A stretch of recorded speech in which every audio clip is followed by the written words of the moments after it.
ప్రతి శుభకార్యం ఎందుకు వినాయకుడితోనే మొదలవుతుందో తెలుసా? ఒకసారి పార్వతీదేవి తన శరీరంలోని పసుపుతో ఒక చిన్న బాలుడిని సృష్టించింది. ఆ బాలుడికి ప్రాణం పోసి, నేను లోపల ఉన్నంత వరకు ఎవ్వరినీ లోపలికి అనుమతించవద్దు అని ఆజ్ఞ ఇచ్చింది. కొంతసేపటికి శివుడు అక్కడికి వచ్చాడు. ద్వారం దగ్గర ఉన్న ఆ బాలుడు ఆయనను కూడా ఆపేశాడు. నన్ను లోపలికి పంపు అని శివుడన్నాడు. అమ్మ ఆజ్ఞ ఉంది, ఎవ్వరినీ లోపలికి పంపను అని బాలుడు ధైర్యంగా చెప్పాడు. కోపంతో శివుడు తన త్రిశూలాన్ని విసిరాడు. ఒక్క క్షణంలోనే బాలుడి తలను నరికివేసింది. ఈ దృశ్యం చూసిన పార్వతీదేవి తీవ్రంగా కోపగించింది. ప్రపంచాన్ని నాశనం చేయాలని నిర్ణయించింది. అప్పుడు శివుడు వెంటనే గణాలకు ఆజ్ఞ ఇచ్చాడు. ఉత్తర దిశలో తలపెట్టుకుని పడుకున్న మొదటి ప్రాణి ఎవరో దాని తలను తీసుకుని రండి. గణాలు ఒక గజం తలను తీసుకుని వచ్చారు. శివుడు ఆ తలను బాలుడికి జతచేసి మళ్లీ ప్రాణం పోశాడు.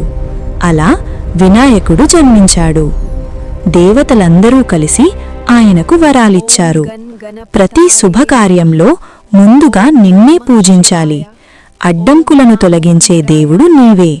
అందుకే ఆయనను విఘ్నేశ్వరుడు అంటారు. ఒకసారి శివుడు మరియు పార్వతీదేవి తమ ఇద్దరు కుమారులకు ఒక పరీక్ష పెట్టారు. కార్తీకేయుడు మరియు వినాయకుడు ముందున్నారు. ముల్లోకాలను ముందుగా 3 సార్లు చుట్టొచ్చిన వాడికే తెలుపు అని చెప్పారు. వెంటనే కార్తీకేయుడు తన మయూరంపై ఎక్కి వేగంగా బయలుదేరాడు. కాని వినాయకుడు మాత్రం ఎక్కడికి వెళ్ళలేదు. అతను ప్రశాంతంగా తన తల్లిదండ్రుల చుట్టూ 3 సార్లు తిరిగాడు. నా కోసం మీరు ఇద్దరే ముల్లోకాలు అని చెప్పాడు. ఆ మాటలు విన్న దేవతలందరూ ఆశ్చర్యపోయారు. వెంటనే వినాయకుడినే గెలిచినవాడిగా ప్రకటించారు. మరోసారి మహాముఖాసురుడు అనే రాక్షసుడు ప్రపంచాన్ని ఇబ్బంది పెట్టాడు. దేవతలందరూ వినాయకుడిని ఆశ్రయించారు. వినాయకుడు యుద్ధానికి వెళ్ళి తన శక్తితో అతన్ని జయించాడు. చివరికి అతన్ని సంహరించి ప్రపంచాన్ని రక్షించాడు. ఇంకోసారి మహాభారతం రచన కోసం వ్యాస మహర్షి వినాయకుడిని ఆశ్రయించాడు. వినాయకుడు తన దంతాన్ని విరిచి దానితోనే మహాభారతాన్ని రాశాడు.